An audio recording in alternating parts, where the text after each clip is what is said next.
우리가 선교사라고 하면 우리는 특별한 부르심이 있는 사람을 생각합니다. 그래서 누가 선교사로 나간다고 하면 그 사람을 존경의 눈빛으로 바라보기도 하고 때로는 애처로운 눈빛으로 보기도 합니다. 그러나 우리가 선교가 무엇인지를 우리가 분명히 안다면 우리 모두도 다 같은 선교사임을 알게 됩니다. 선교란 기독교 신앙을 전파하기에 신자들이 복음을 전하고 하나님의 사랑을 실천하는 활동을 의미합니다. 이러한 정의에 비춰보면 그리스도인 모두가 현장의 삶에서 하나님께서 보내주신 선교사임을 알 수 있습니다. 또한 우리 모두가 선교사인 이유는 예수님께서 우리 모두에게 다음과 같이 명령하셨기 때문입니다. 마태복음 28장 19절 20절 그러므로 너희는 가서 모든 민족을 제자로 삼아 아버지와 아들과 성령의 이름으로 세례를 베풀고 내가 너에게 분부한 모든 것을 가르쳐 지키게 하라.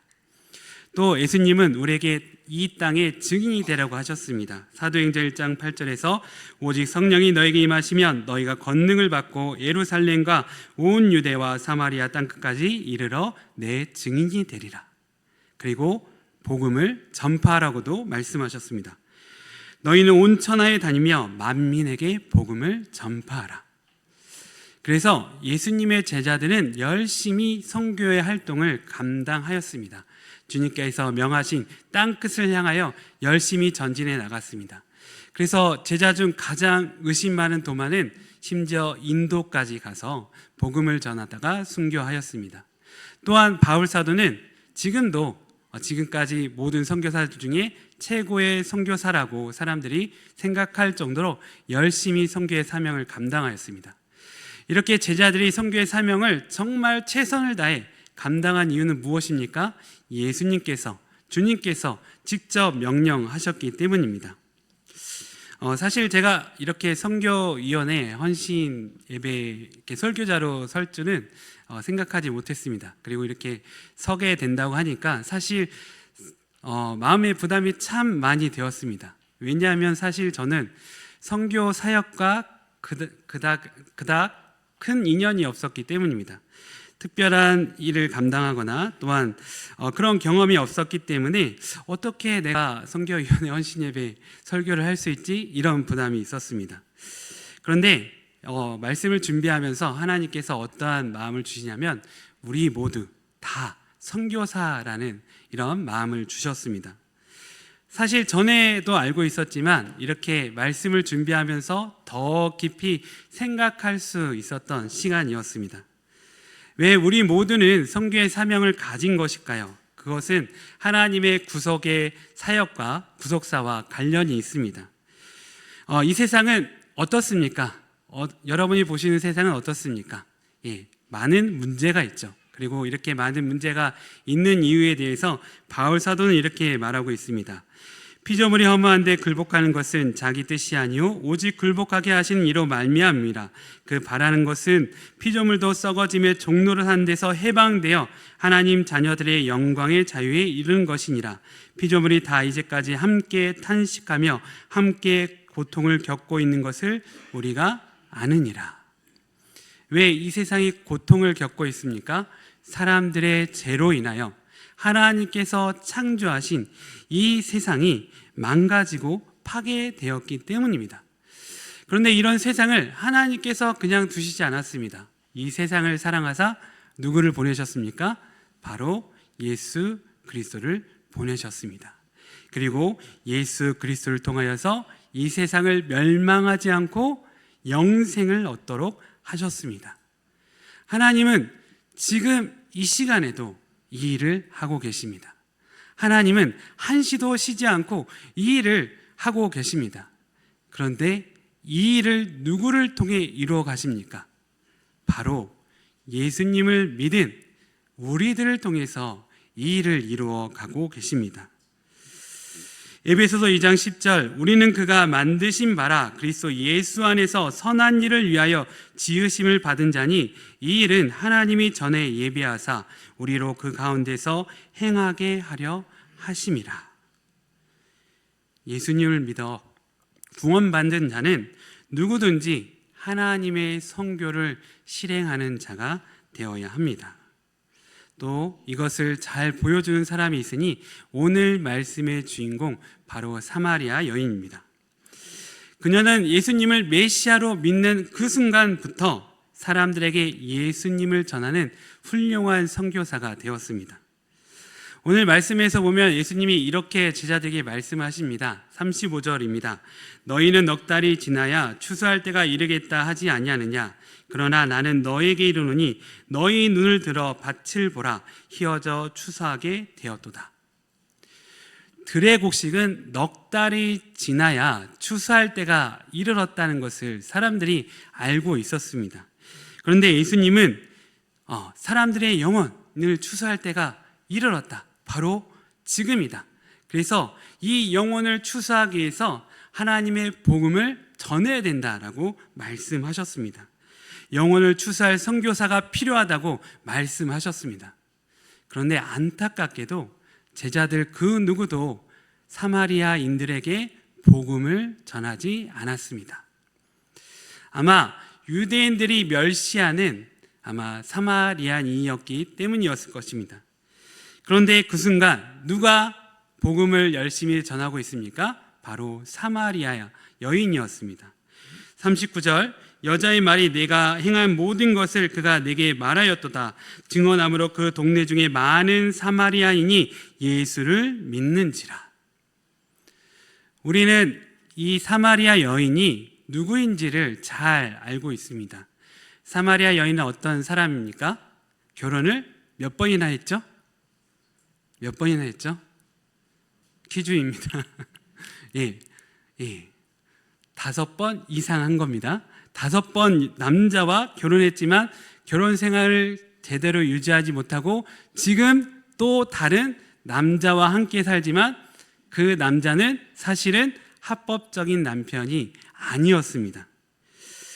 이런 기구한 인생을 살다 보니 이 여인은 누구에게도 떳떳하지 못했습니다. 그래서 그녀는 사람들의 눈을 피해서 한낮에 태양이 가장 심하게 뜨겁게 내리쬐는 그 시간에 물을 기르러 야곱의 우물을 찾아오는 그런 여인이었습니다. 여러분 주변에 5번 이상 결혼한 사람 보셨습니까? 본 적 있으십니까? 3번 이상 결혼한 사람 봤다. 있습니까? 여러분 그런 사람 보면 어떻게 생각하시겠습니까? 참 문제가 많다라고 생각할 겁니다. 그런데 이런 여인이 5번 이상 결혼했던 이 여인이 오늘 말씀에서 보면 훌륭한 선교의 역할을 감당하고 있습니다. 그렇다면 우리도 이렇게 훌륭한 선교의 사명을 감당할 수 있습니다. 어떻게 이런 사마리아 여인이 선교의 역할을 감당할 수 있는지를 이 시간 함께 나누고자 합니다.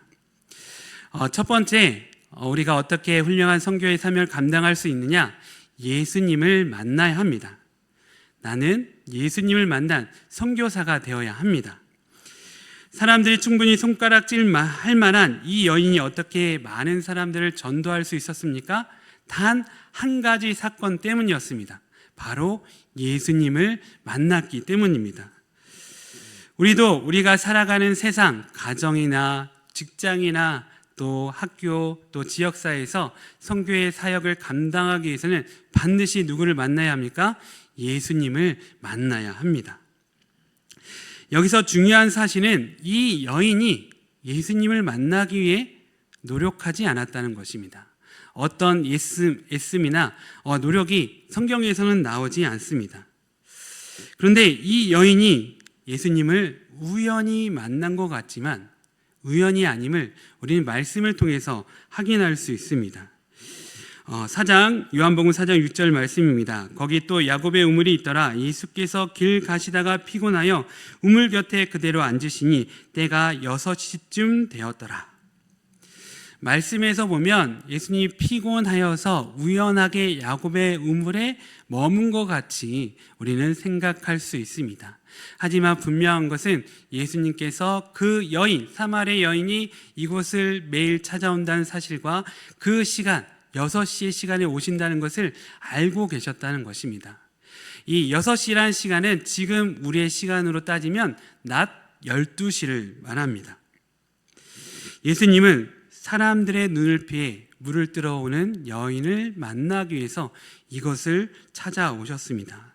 그리고 그녀와 1대1 대화를 나누기 위해서 자신과 함께했던 제자들을 먹을 것을 구하도록 동네로 보내셨습니다.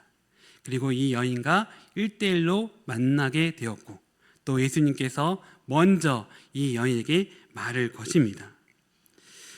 사실 유대인과 사마리아인은 서로 상종을 하지 않기 때문에 만나면 대화를 하지 않습니다. 그럼에도 불구하고 예수님께서는 이 여인에게 말을 거셨고, 불편해하는 이 여인을 예수님께서 아셨음에도 불구하고 계속해서 대화를 이어가십니다. 그리고 그녀가 가장 필요한 것이 무엇인지를 아시고 이와 같이 다음과 같이 말씀하셨습니다. 14절 말씀입니다. 내가 주는 물을 마시는 자는 영원히 목마르지 아니하리니 내가 주는 물은 그 속에서 영생하도록 솟아나는 샘물이 되리라. 사마리아 여인이 필요로 하던 것이 무엇이었습니까? 사람들의 눈을 피해 한낮에, 뜨거운 이 한낮에 물을 들어오는 것을 오지 않아도 되는 삶의 변화였습니다. 이것을 아시고 예수님께서는 그녀를 구원하시겠다, 그녀의 삶을 변화시키겠다, 바꿔주시겠다라고 이렇게 선언하신 것입니다. 이런 사실을 보았을 때 분명히 예수님은 사마리아 여인을 만나기 위해서 그곳을 찾아오신 것입니다. 여기서 우리가 생각해 보아야 할 것은 이 사마리아 여인이 예수님을 만나기 위해서 어떠한 노력을 또 하지 않았는데 그녀는 예수님을 만날 수 있었다는 것입니다. 어떻게 예수님을 만났습니까? 예수님이 그것을 찾아오셨기 때문입니다. 우리는 예수님을 만나려고 한다고 한다면 내가 열심히 노력하고 애써야 예수님을 만날 수 있다라고 생각합니다. 특별히 높이 계신 예수님을 만나기 위해서 우리는 여러 가지 노력을 기울입니다. 그러나 예수님은 우리의 노력으로 만날 수 있는 분이 아니라 이미 우리를 찾아오시는 분이라는 것을 우리는 알아야 합니다. 예수님이 우리를 만나기 위해 어디로 오십니까? 예수님은 사마리아 여인을 만나기 위해 그녀가 한낮에 물 들어오는 야곱의 우물을 찾아오셨습니다. 그런데 이곳은 사마리아 여인에게 사실은 고통의 장소였습니다. 매일 물을 길어오기 위해 뜨거운 태양빛을 받으면서 힘들게 걸어와야 하는 그런 고통의 장소였습니다. 예수님은 우리를 만나기 위해서 어디로 오십니까? 내가 힘들어하고 고통스러워하는 그 장소와 시간에 찾아오시는 것입니다. 우리는 예수님이 좋은 곳, 찬란하고 영광스러운 곳에 계시다라고 생각하고 내가 열심히 그곳을 찾아서 그곳을 향해 나아갑니다. 하지만 예수님은 우리가 생각하는 그런 곳이 아니라, 높은 곳에 계시는 것이 아니라 우리가 아파하고 힘들어하는 곳에 찾아오십니다. 힘들어하고 아파하는 곳에 찾아오셔서 우리에게 말을 건네십니다. 왜 예수님은 힘들고 아파하는 곳에 찾아오십니까? 그곳에서 우리가 기도하기 때문입니다. 사마리아 여인은 매일 힘들게 물을 들어오면서 하나님께 기도했을 것입니다. 하나님, 제발 이 뜨거운 태양빛에 힘들게 어렵게 혼자서 이 무거운 물동이를 지지 않게 해주세요. 나도 남들처럼 사람들이 다니는 그 시원한 저녁 시간에, 아침 시간에 사람들과 즐겁게 이야기하면서 이곳을 찾아올 수 있는 인생이 되게 해주세요 라고 기도했을 것입니다. 그렇게 힘들고 고통스러운 곳에 기도하는 이 여인의 음성을 듣고서 예수님이 찾아오신 것입니다. 우리가 예수님을 만나려면 찬란하고 영광스러운 곳을 찾으실 필요가 없습니다. 내가 지금 힘들어하고 고통스러운 장소에 예수님은 이미 와 계십니다. 곳에서 우리가 하나님, 제발 나를 도와주세요.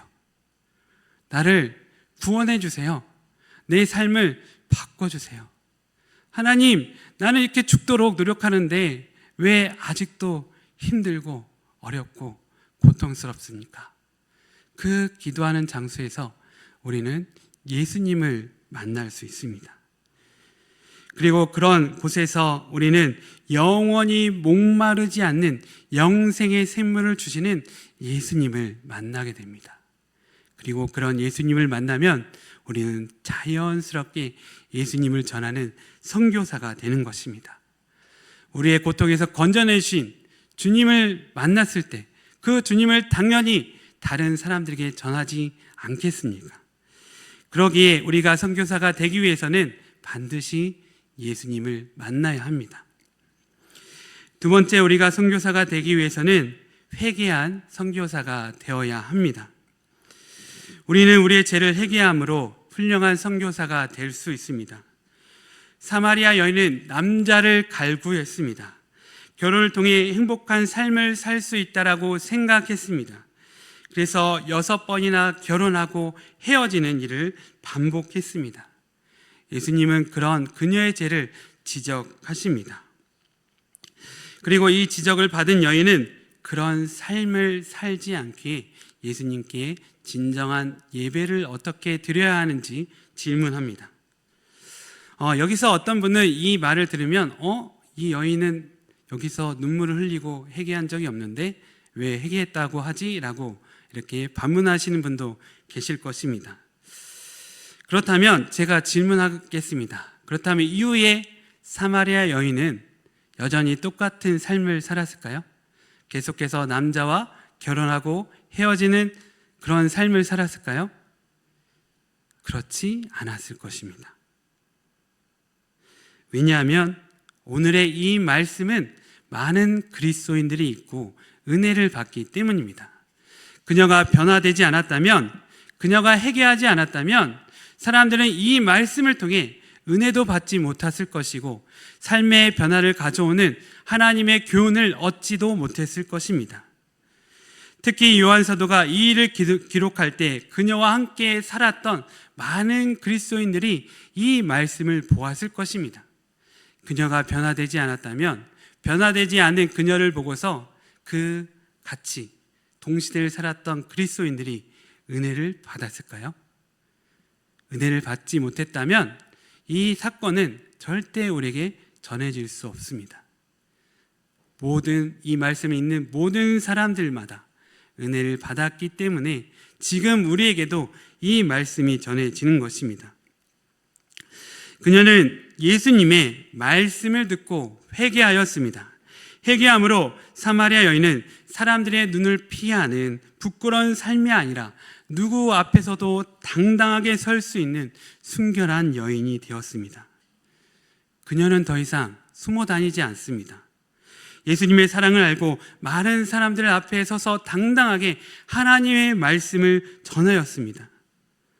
이렇게 선교의 사명을 감당하기 위해서는 우리는 반드시 우리의 죄를 회개해야 합니다. 특별히 이전에 내가 갖고 있었던 세상적인 욕심, 탐욕을 버리고 예수님을 따르는 사람이 되어야 합니다. 복음을 전하는 선교사의 중요한 조건, 바로 회개입니다.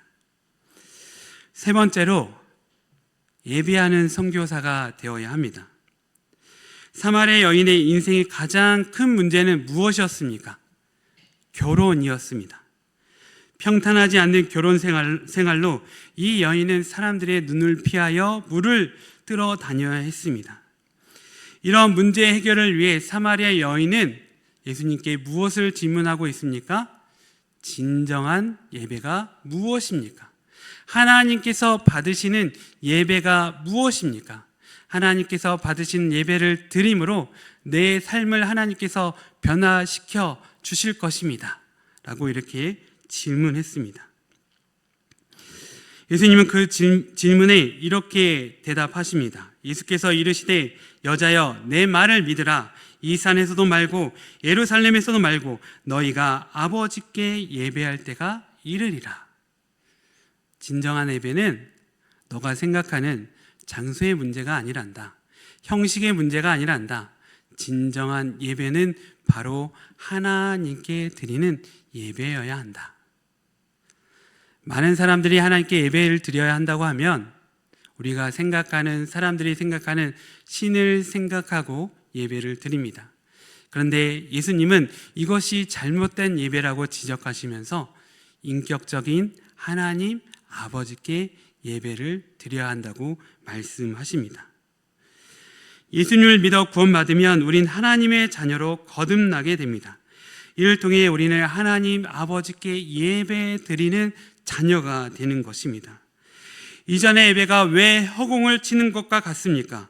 왜 이전의 예배가 아무 감동이나 의미가 없다고 느껴지는 것입니까? 나의 아버지 되신 인격적인 하나님을 예배하지 않기 때문입니다. 사랑이 충만하신 아버지, 정말 좋으신 아버지, 나를 위해 모든 것을 희생하시는 아버지를 만난다면 당연히 기쁘고 행복하고 감사할 것입니다. 예수님은 자신이 주시는 영생의 샘물을 마셔 하나님의 자녀가 되므로 하나님 아버지께 예배를 드리라고 말씀하십니다. 그러나 하나님 아버지를 어떻게 예배합니까? 영과 진리로 예배 드려야 합니다. 성령의 감동하심에 따라 내 마음을 드리는 예배가 되어야 합니다. 그리고 진리이신 예수님의 이름으로 드리는 예배를 드려야 합니다. 예배는 하나님 아버지와 사랑의 교제를 나누는 은혜의 자리, 영광의 자리입니다. 예배를 통해 우리의 영혼은 살아나고 이 영혼이 살아남으로 우리는 모든 일이 합력하여 선을 이루는 것을 볼 수 있습니다. 요한삼서 1장 2절 하나님께서 이렇게 말씀하셨습니다. 사랑하는 자여 내 영혼이 잘된 같이 내가 범사에 잘되고 강건하기를 내가 강구하노라. 하나님은 우리를 사랑하십니다. 그래서 우리의 모든 일이 잘되기 원하십니다. 그런데 그 모든 일이 잘되기 위해서는 무엇이 잘돼야 된다고 말씀하고 계십니까? 내 영혼이 잘돼야. 내 영혼이 잘돼야 너의 모든 일이 잘 될 수 있다라고 성경은 말하고 있습니다. 그렇다면 선교도 무엇에 달려 있습니까? 내 영혼이 잘됨에 달려 있는 것입니다. 그런데 내 영혼이 어떻게 잘 될 수 있습니까? 바로 하나님과 영적인 교제를 갖는 예배를 통해서 내 영혼이 잘 될 수 있습니다. 예배를 통해 우리는 하나님으로부터 사랑의 힘을 얻을 수 있습니다. 하나님으로부터 영적인 은사를 얻을 수 있습니다. 하나님으로부터 강하고 담대한 믿음을 얻을 수 있습니다. 그러므로 선교의 시작은 예배입니다. 예배가 안 되면 절대로 선교의 사명은 감당할 수 없습니다. 예배를 드리지 않고 선교의 사명을 감당하는 것은 마치 자동차에 기름을 주의하지 않고 시동이 걸리지 않는 자동차를 힘들게 밀고 끌고 가는 것과 같은 일입니다. 저는 어렸을 때부터 세계에 대한 꿈을 가지고 있었습니다. 어릴 때부터 이상하게 그 지도책에 나와 있는 모든 나라들을 보면서 이 나라는 이럴 거라는 상상을 하면서 매우 즐거워하고 그것으로 기뻐했던 기억이 있습니다. 그래서 저의 버킷리스트는 어렸을 때부터 항상 세계 여행이었습니다. 첫 번째 버킷리스트는 세계 여행인데 아직도 이루지 못하고 있습니다. 그런 저가 목회의 사명을 받을 때 당연히 무엇을 생각했을까요? 세계 선교를 생각했습니다. 당연히 하나님께서 세계 선교의 길로 인도해 주겠지라고 생각을 했는데 저의 모습을, 저의 삶을 돌아보면 세계 선교하고는 전혀 관련이 없는 것 같습니다. 그런데 오늘 말씀을 통해서 세계 선교와 동떨어진 것 같은 저의 삶, 사역도 세계 선교와 긴밀히 연결되어 있다는 것을 제가 깨닫게 되었습니다. 제가 이 자리에 있는 것, 이 사실조차도 바로 세계 선교와 긴밀하게 연결된 일임을 하나님께서 알게 하셨습니다. 하나님은 저를 통해서 이 세계를 구원하시는 일을 반드시 이루어 가실 것입니다. 나는 어떻게 그 일이 이루어질지를 알 수 없지만 전지전능하신 하나님께서는 반드시 이 일을 이루어 가실 것입니다. 그 작은 증거가 바로 제가 이 선교 헌신 예배에 설교하는 것입니다. 이 일이 운영 같지만 절대 우연이 아닙니다. 사마리아 여인이 예수님을 만난 것은 우연 같았지만 절대 우연이 아닌 것과 같습니다. 이 자리에 설 만한 수많은 훌륭한 선교사님도 계실 것이고 목사님도 계실 것이고 많은 목회자도 계실 것입니다. 그럼에도 부족한 저를 이 자리에 세워주신 이유는 우리 모두가 하나님이 보내신 선교사이며 세계 선교와 관련이 없어 보이는 교회 안에 작은 봉사나 내가 감당하는 가정과 직장의 일이 바로 세계 선교와 관련되어 있음을 하나님께서 알게 하시는 것입니다. 선교는 내가 어떤 일을 하든, 내가 어떤 말을 하든, 내가 어떤 삶을 살든 그것이 하나님께 영광이 되도록 하는 것입니다. 그것이 선교의 본질입니다. 사람들에게 친절을 베푸십시오. 그렇다면 어떤 사람은 여러분에게 이렇게 질문할 것입니다. 당신은 왜 나에게 이렇게 친절을 베푸십니까? 그러면 이렇게 답하십시오. 내가 만난 예수님이 정말 좋기 때문입니다. 이게 선교입니다. 직장에서 성실하십시오. 그렇게 일해도 돈을 더 주는 것도 아닌데 왜 그렇게 미련하게 일을 합니까? 라고 질문하는 사람이 있다면 그 사람에게 이렇게 대답하십시오. 내가 만난 예수님이 정말 좋기 때문입니다. 예수님은 몸서 자신의 몸으로 사람들을 섬기신 분이셨습니다. 다른 사람과 분쟁이 있을 때 양보하십시오. 아브라함이 롯에게 가장 좋은 땅을 양보하듯이 다른 사람들에게 더 좋은 것을 주고 손해를 감수하십시오. 그러면 사람들이 이렇게 질문할 것입니다. 왜 당신은 바보같이 손해만 봅니까? 그럼 이렇게 답하십시오. 내가 만난 예수님이 좋기 때문입니다. 내가 만난 예수님은 바보같이 자신의 모든 좋은 것을 나에게 주셨습니다. 이런 작은 선교사들의 실천들이 모여서 큰 강을 이루고 바다를 이루어서 물이 바다 덮음같이 온 세상을 복음으로 채우게 됩니다. 내가 하는 선교는 단순히 선교사님께 헌금을 보내는 것으로 끝나는 것이 아닙니다. 내 자신이 선교사가 되어서 이 땅에 살아갈 때 비로소 선교가 이루어집니다. 제가 정말 간절히 원하는 소망이 있습니다. 사마리아 여인이 행복한 결혼 생활을 원했던 것 같이 제가 간절히 소망하는 것이 있습니다. 무엇인지 아십니까?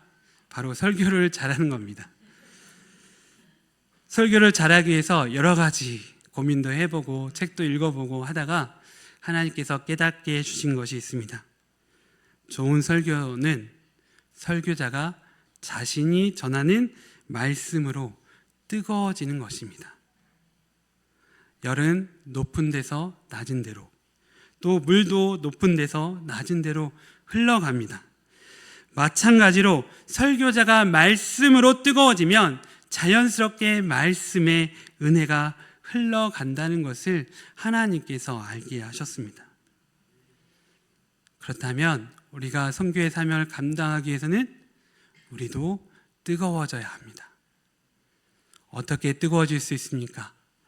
예수님을 만나야 뜨거워질 수 있습니다. 그리고 뜨거워지게 세상적인 삶을 회개하고 예수님께 돌아와야 합니다. 예배의 자리로 돌아와야 합니다. 하나님 아버지께 영과 진리로 진정한 예배를 드려야 합니다. 그러면 우리의 마음이 우리를 찾아오신 예수님의 그 뜨거운 사랑으로 뜨거워지게 됩니다. 그리고 그 뜨거움이 자연스럽게 많은 사람들에게 흘러가게 됩니다. 이 자리에 계신 성도님들, 정말 하나님의 훌륭한 선교사가 되고 싶으십니까? 그렇다면 뜨거워지십시오. 예수님을 만남으로, 회개함으로, 예배를 드림으로 뜨거워지십시오. 그러면 여러분이 계신 가정에서, 직장에서, 지역 사회에서 여러분은 하나님의 사랑을 전하는 훌륭한 선교사가 되실 것입니다. 저와 여러분들이 하나님의 부르심을 받은 선교의 축복의 통로가 되길 간절한 마음으로 축원합니다. 기도하겠습니다.